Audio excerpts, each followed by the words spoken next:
Bismillahirrahmanirrahim. Assalamualaikum warahmatullahi wabarakatuh. Waalaikumsalam warahmatullahi wabarakatuh. Alhamdulillahirabbil alamin. Salam guru penggerak, tergerak, bergerak, menggerakkan. Selamat datang Bapak Ibu semuanya, calon guru penggerak angkatan 7.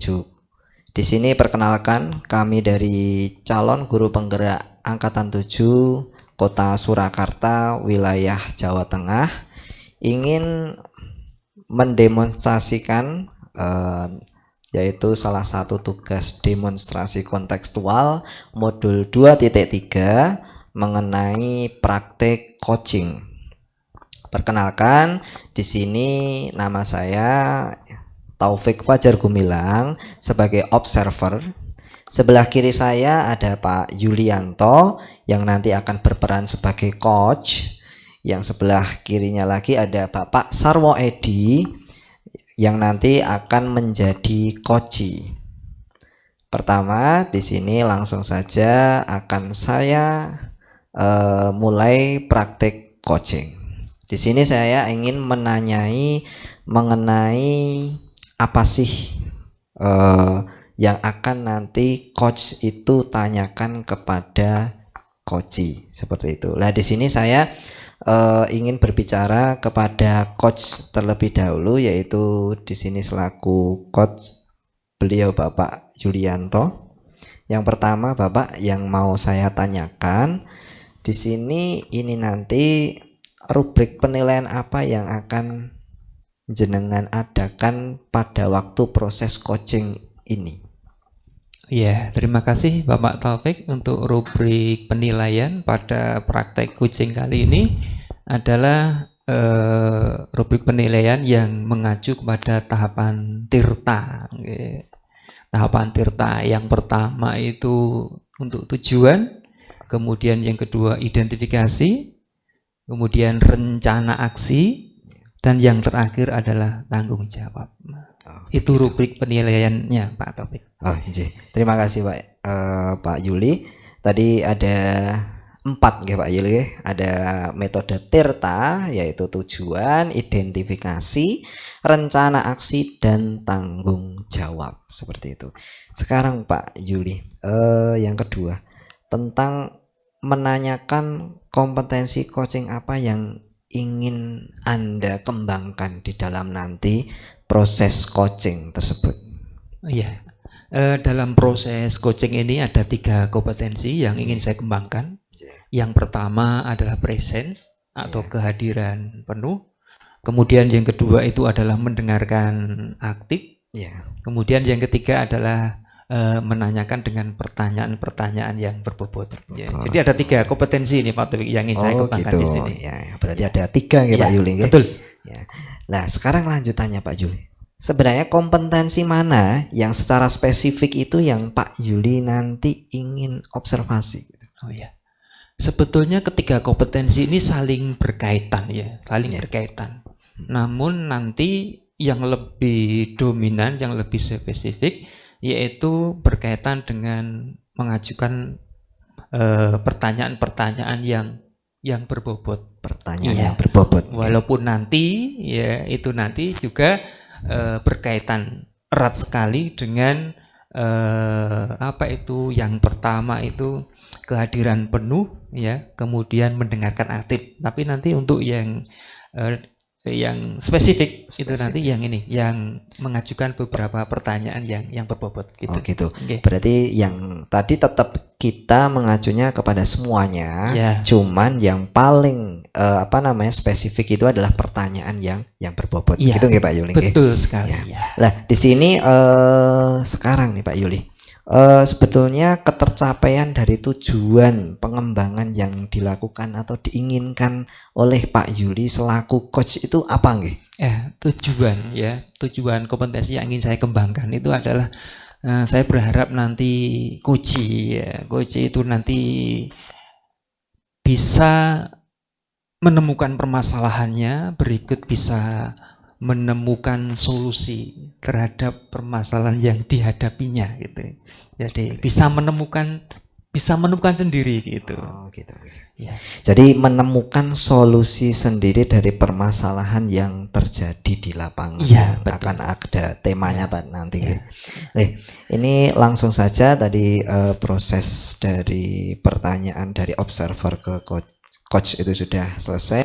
Silahkan untuk sesi selanjutnya, yaitu sesi pertanyaan dari coach kepada coachi yang akan dilaksanakan atau dilakukan. Yang sebagai coachnya adalah Pak Yulianto dan yang sebagai coachinya yaitu adalah Bapak Sarwo Edi.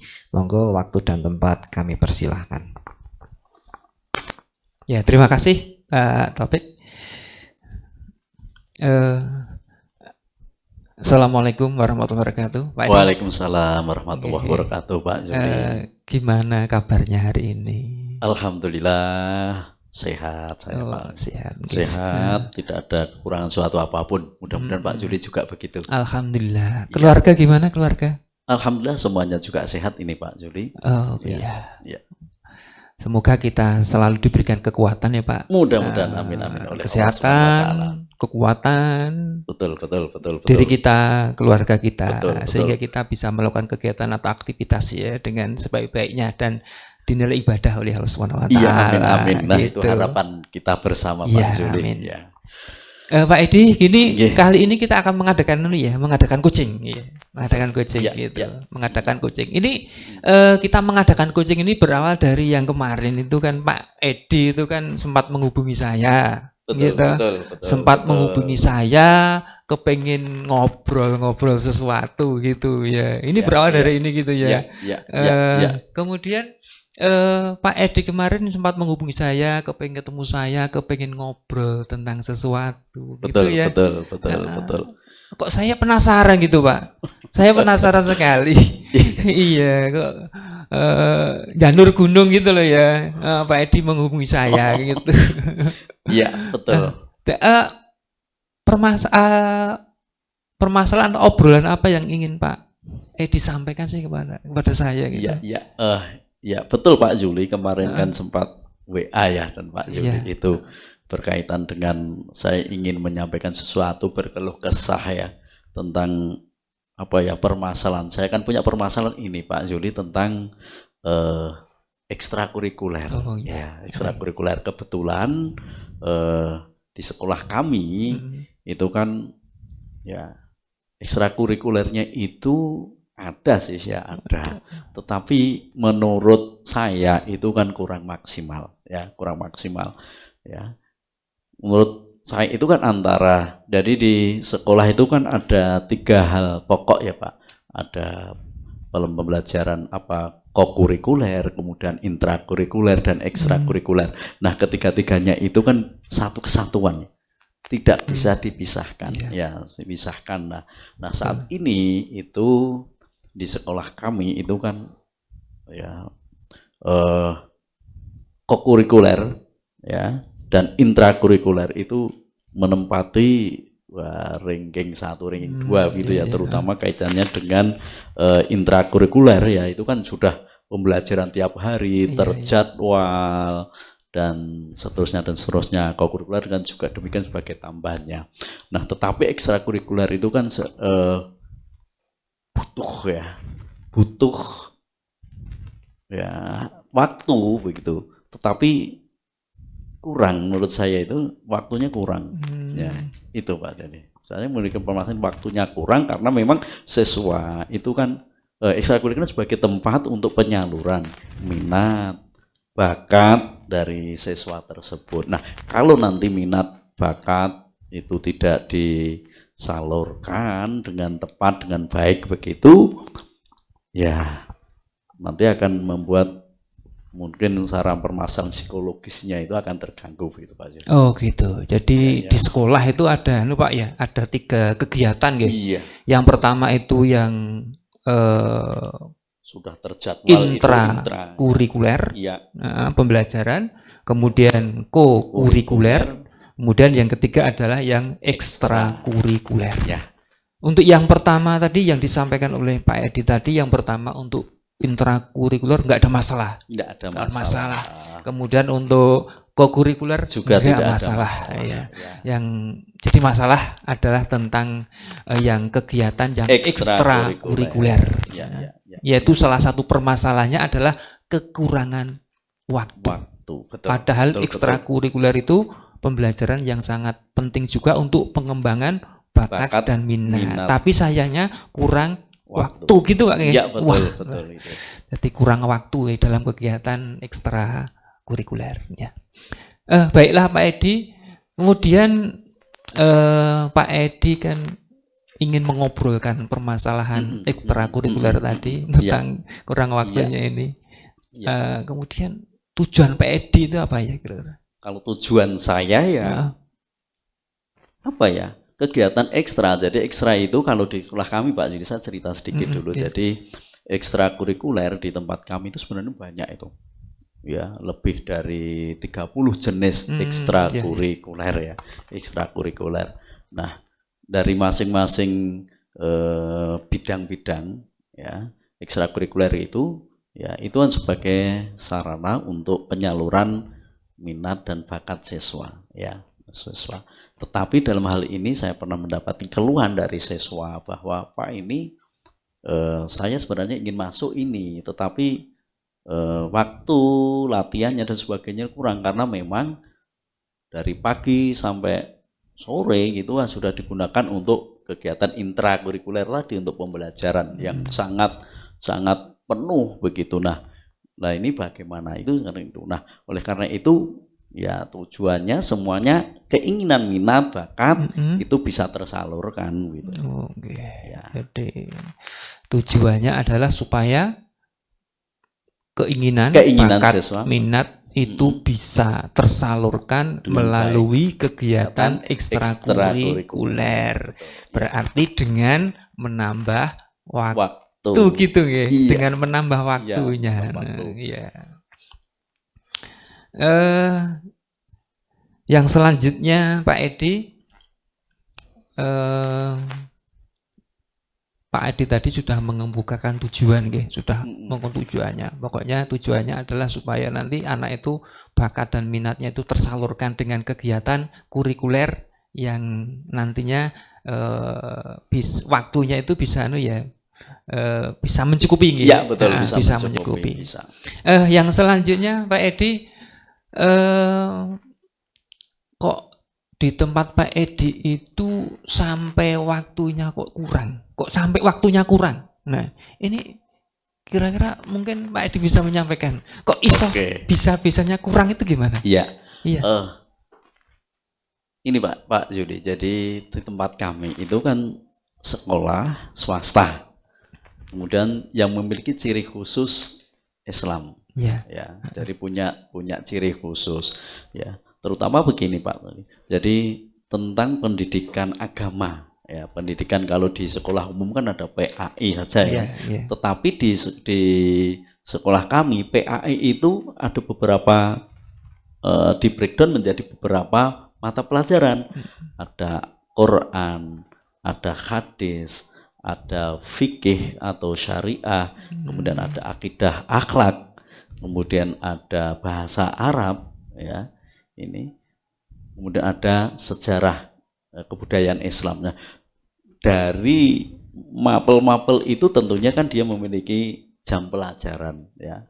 Ada yang masing-masing 3 jam pelajaran, ada yang 2 dan seterusnya. Sehingga ketika pembelajaran sudah berlangsung dimasukkan dalam penjadwalan, maka tentunya itu kan butuh waktu yang panjang. Setelah di jadwal dari hari Senin sampai hari Sabtu, kebetulan kita kan 6 hari kerja di sekolah kami, 6 hari kerja ya, 6 hari kerja dari Senin sampai dengan Sabtu, hari Ahad libur. Nah, ketika sudah dimasukkan itu ternyata sudah sampai sore itu, ya sudah sampai sore, waktu itu sudah sampai sore ya, sudah sampai sore. Tentunya kan kalau terlalu sore, siswa itu kalau berlanjut itu kan udah kecapean ya, sudah kecapean, tidak ada waktu free. Hanya ada waktu free itu hari Sabtu. Jumat dan Sabtu pun hanya masing-masing sekitar 2 jam dan 3 jam ya, 3 jam itu.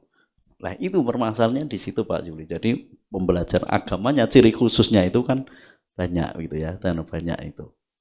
Nah ini Oh gitu ya. ya Jadi yang menjadi salah satu hal yang melatar belakangi itu Pak Nggih. ya Jadi betul untuk betul. pembelajaran itu di sekolah sini berbeda dengan di sekolah negeri ya. Iya, Jadi betul, di sekolah negeri itu misalnya pembelajaran agama Islam hanya 1 ya 3 jam. Kalau sini itu di SMA Bapak Edi itu kan eh, dari pendidikan agama Islam dibagi-bagi itu ya iya menjadi betul beberapa betul. materi pelajaran Iya, dan masing-masing 3 jam materi pelajaran gitu ya. iya ada yang 3, ada yang Ada yang 2, 3, ada yang 1. 2. Ya, Jadi ada dengan 1. demikian mengurangi waktu untuk kegiatan ekstra kurikuler Iya. gitu Pak Edi nggih, nggih, nggih. Itu permasalahannya. Terus kemudian dari permasalahan yang sudah Pak Edi alami yang di sekolah ini ya, kemudian tadi udah kita obrolkan itu mungkin Pak Edi punya udah punya rencana gitu. Pernah punya rencana untuk mengantisipasi atau mencari solusi jalan keluar terhadap kurangnya waktu ekstrakurikuler tadi. Mungkin pernah atau masih di dalam gagasan mempunyai rencana-rencana tertentu itu Pak Edi. Oh ya, rencana pasti sudah ada Pak Juli. Jadi karena memang waktu sangat berharga ya Pak Juli. Waktu sangat berharga, sedangkan jenis itu saya rencananya ini. Jadi siswa itu ya untuk masuk di bidang-bidang itu ya betul-betul sesuai dengan bakat dan keinginannya. Jangan sampai dia ikut-ikutan. Ya, ada karena memang sebagian itu ikut ini, tetapi ikut itu tidak sesuai dengan keinginannya yang sebenarnya. Dia hanya terpengaruh oleh temannya. 1 itu. Jadi dia ikutin. Nah itu kalau bisa ya jangan. Yeah. Kamu harus masuk di situ sesuai dengan minat dan bakatnya yang ingin dikembangkan. 1 itu. Kemudian yang kedua, mengefektifkan kegiatan tersebut dengan memanfaatkan waktu sedikit tetapi bermakna.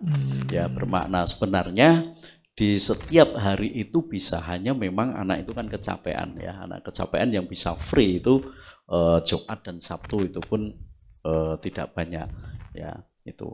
Tapi juga bisa sebenarnya sangat free itu di hari libur, hari Ahad. Tetapi kembali lagi itu nanti antara siswa dengan pembimbing ya, masing-masing itu kan ada guru pembimbing Pak. Jadi itu bisa tidak. Nah begitu. Nah, tentunya itu kan ya tidak manusiawi ya, ini waktu libur untuk masuk. Tetapi kalau memang itu sudah keinginan siswa, misalnya itu sudah keinginan siswa, pokoknya saya ingin hari libur itu masuk, ya nanti kita akomodir ya, kita akomodir. Jangan sampai tidak, karena itu sudah keinginan siswa, tentunya dia memiliki motivasi itu ya. Kemudian yang berikutnya tentunya pengaturan jadwal itu lebih menyasar lagi, artinya nanti saya akan kerjasama dengan kurikulum tentunya ya. Bagi kurikulum, pengatur waktu, penjadwalan dan sebagainya itu nanti bisa merata, artinya porsi-porsi dalam pembelajaran non formal ekstrakurikuler ini bisa tersalurkan ya. Karena memang menurut saya itu memang memiliki peran yang sangat penting. Karena ini satu kasus Pak Juli, anak, jadi saya mengajar ketika itu sekitar tahun 98, jadi sebelum reformasi ya, 98. Kebetulan saya mengajar di SMA swasta tertentu di kota Solo kelas 2. Nah, dan itu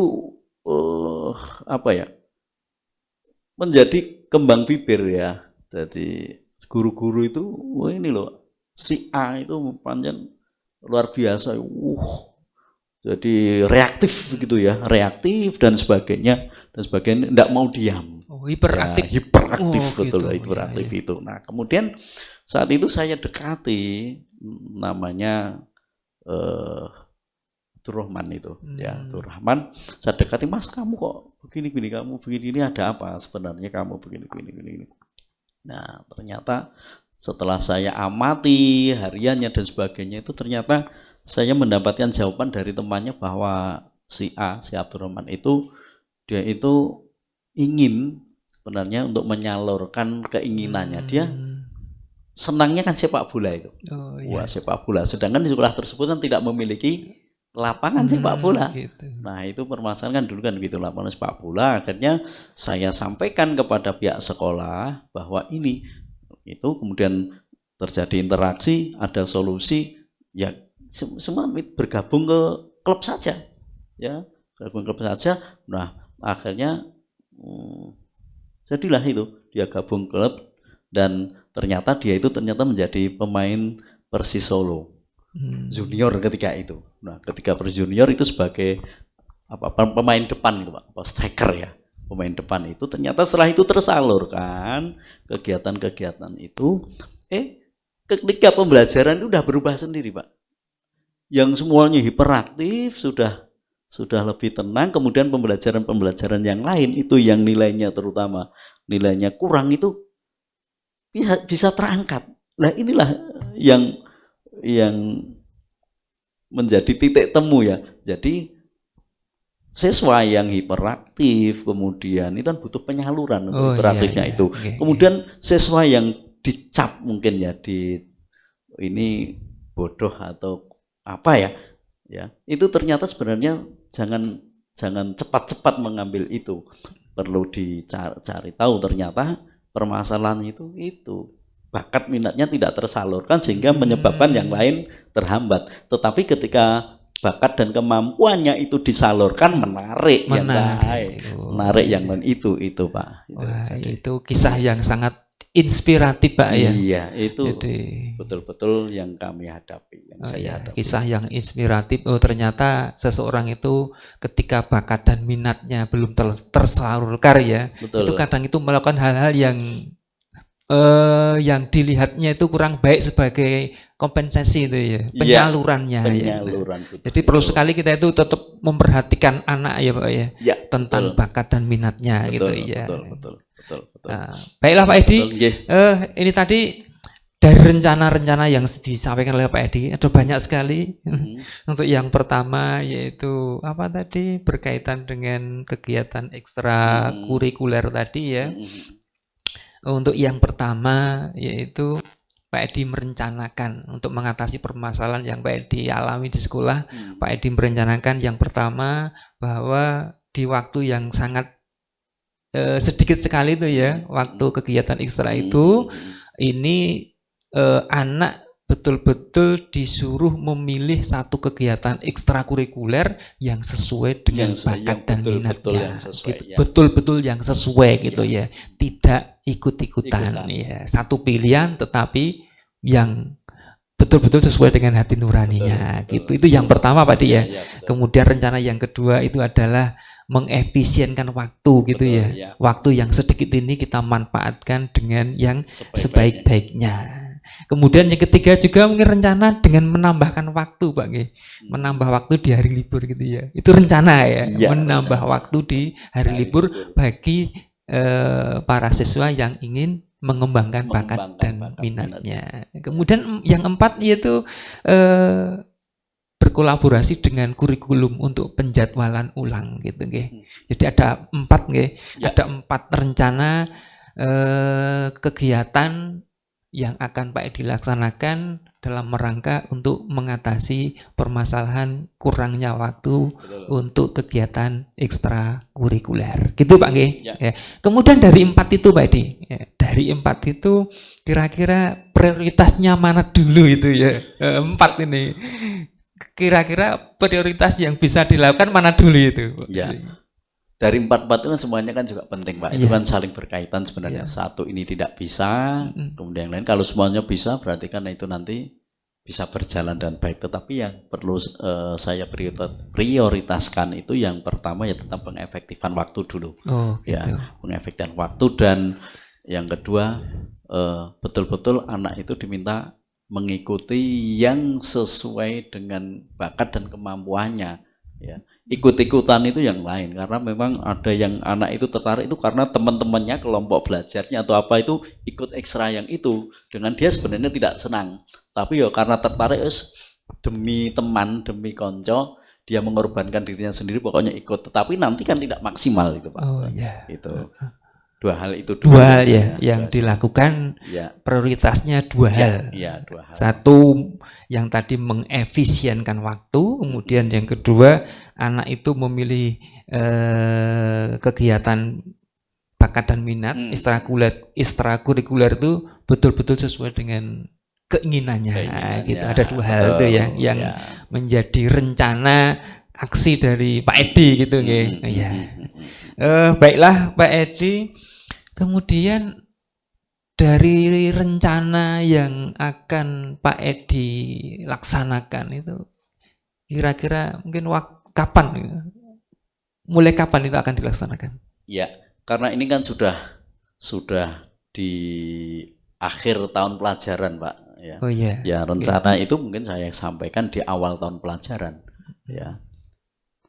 Direncanakan itu dengan kita berkolaborasi dengan stakeholder ya, kita bicarakan, usulan-usulan kita sampaikan kepada pemangku kepentingan, karena memang itu kan butuh itu hal yang penting ya, agar apa ya, tadi di awal sudah saya sampaikan, dengan ada tempat penyaluran minat dan bakat siswa itu nanti akan menarik ya prestasi-prestasi yang lain. Jadi jangan cepat-cepat dicap ini kurang belajar atau bodoh dan sebagainya. Tidak, sebenarnya itu kebetulan dia memiliki potensi-potensi yang dikembangkan, karena bisa saja dia lemah di akademik tetapi di non akademiknya luar biasa.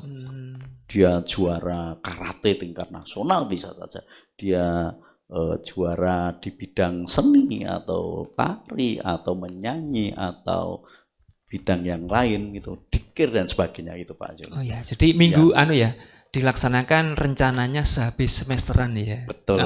Sehabis semesteran. Betul. Rencana aksi itu akan dilaksanakan gitu dengan berkolaborasi dengan siapa Pak? Iya, dengan kepentingan kepala sekolah, waka-waka, kemudian guru, ya, kemudian juga pembimbing ekstra ini, karena setiap ekstra kan ada pembimbingnya, ya, pembimbingnya bisa dicari dari guru atau memang dari luar, ya. Itulah kami kan banyak yang dari luar nih, karena memang butuh bakat-bakat khusus ini tidak semua guru bisa, ya. Misalnya olahraga itu memang betul, misalnya silat, karate itu kita diambilkan dari luar yang memang betul-betul atlet.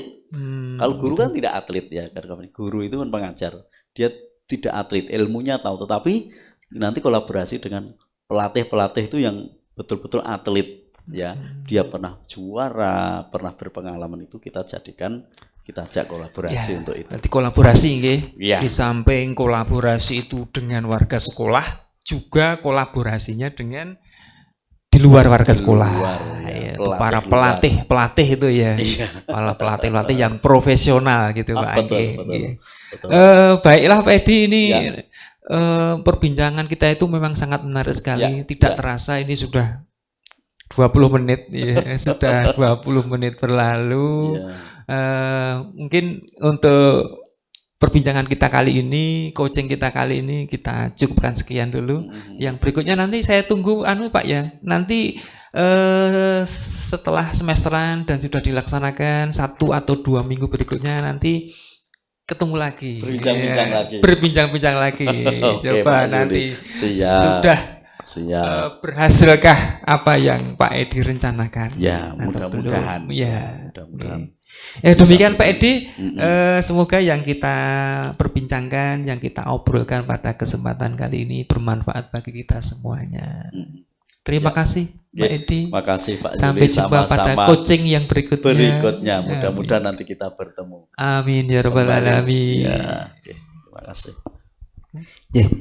Terima kasih Bapak Yulianto yang selaku coach dan Pak Edi selaku coachi yang telah mengadakan aktivitas coaching. Nah, tadi sangat luar biasa. Oke. Nah, di sini ada beberapa pertanyaan ini yang akan saya ajukan kepada Bapak Yulianto selaku coach yang tadi telah mewawancarai atau mengcoaching Bapak Edi selaku coach. Pertanyaan yang pertama nih Pak Yulianto. Pertanyaan apa yang sudah dilakukan Pak Yulianto pada saat melakukan coaching yang menjadi sebuah indikator ketercapaian pengembangan yang diinginkan? Kira-kira apa Pak Yuli? Terima kasih Pak Taufik. Jadi yang sudah saya lakukan yang berkaitan dengan indikator ketercapaian pengembangan yang saya inginkan tadi, yaitu tentang yang berkaitan dengan tujuan dari coaching ini, di mana di coaching ini punya satu harapan dan tujuan, yaitu si coach ini bisa menemukan, bisa menggali permasalahan yang dihadapinya dan sekaligus mencari solusi terhadap permasalahan yang dihadapi. Nah, ternyata tadi setelah kami dalam proses coaching tadi, coach alhamdulillah sudah bisa menemukan solusi atas permasalahan yang dihadapi di sekolahannya, yaitu berkaitan dengan kekurangan waktu dalam kegiatan ekstrakurikuler. Itu Pak Taufik. Oh, berarti tadi temanya tentang kegiatan ekstrakurikuler ya Pak? Betul, Ya? tentang kegiatan gitu. ekstrakurikuler. Nah, di sini saya ingin ini Pak Yuli, ada beberapa catatan nih dari saya selaku observer. Yang pertama adalah sangat luar biasa sekali obrolan yang dilakukan oleh Pak Yuli dan Pak Edi tadi, obrolan yang sangat hangat, obrolan yang sangat bersahabat, yang sangat nyaman kalau saya lihat, dan sudah memunculkan pertanyaan-pertanyaan yang berkaitan dengan tadi ya Tirta seperti itu. Jadi tadi memunculkan tujuan umum dari sebuah permasalahan itu, terus identifikasi dari permasalahan yang ada, terus rencana yang akan dilakukan sudah tadi muncul, dan tanggung jawabnya juga tadi coach juga sudah memaparkan seperti itu. Yang selanjutnya adalah coach itu sudah menanyakan sebuah tujuan, terus permasalahan, dan coach juga menjawab solusi yang akan dihadapi. Jadi tadi sungguh-sungguh luar biasa. Selanjutnya adalah tadi sudah muncul juga dari coach itu, coach menggali atau memunculkan kekuatan yang dimiliki dari coach tersebut, dan menimbulkan sebuah solusi-solusi yang brilian, solusi-solusi yang bagus seperti itu. Dari solusi-solusi tadi coach juga sudah mengulang kembali atau merangkum kembali mengenai solusi-solusi yang dilakukan, dan membuat prioritas yang akan dilakukan tadi yang mana, yang prioritas yang akan dilaksanakan seperti itu. Tadi sudah luar biasa. Sekarang nih Pak Yuli selaku coach nih, pertanyaan yang terakhir nih, kompetensi apa lagi Pak Yuli yang ingin dikembangkan kepada coach tadi berdasarkan hasil yang telah dilakukan, yaitu coaching yang barusan tadi dilaksanakan? Kira-kira apa Pak Yuli? Ya, kompetensi yang akan selanjutnya saya kembangkan ya. Kalau yang tadi itu kan ada 3 kompetensi ya, 3 kompetensi yang saya kembangkan di dalam coaching ini, diantaranya kehadiran penuh, kemudian mendengarkan aktif, dan pertanyaan berbobot. Untuk yang tadi kan lebih dispesifikkan ke pertanyaan yang berbobot gitu ya. Nah, untuk yang berikutnya nanti kaitannya dengan pengembangan ya, kaitannya dengan pengembangan kompetensi dalam coaching, itu nanti akan kami mencoba untuk yang mendominankan untuk yang pertama besok itu ya. Jadi walaupun ketiganya itu berkaitan, tetapi nanti lebih spesifik nanti untuk mengembangkan yang kehadiran penuh dengan ditambahi dengan teknik-teknik apa itu Presence itu ya. Stop. stop Stop ya, itu ya. mindfulness gitu ya, Mindfulness, itu ya, nanti betul. ditambahi dengan kompetensi itu gitu Pak Taufik ya. Terima kasih Pak Yuli atas jawaban-jawaban yang telah disampaikan, dan tadi kegiatan yang telah dilakukan yaitu coaching. Saya selaku observer mungkin undur diri dari Bapak Ibu semuanya. Cukup sekian. Wassalamualaikum warahmatullahi wabarakatuh. Assalamualaikum warahmatullahi wabarakatuh.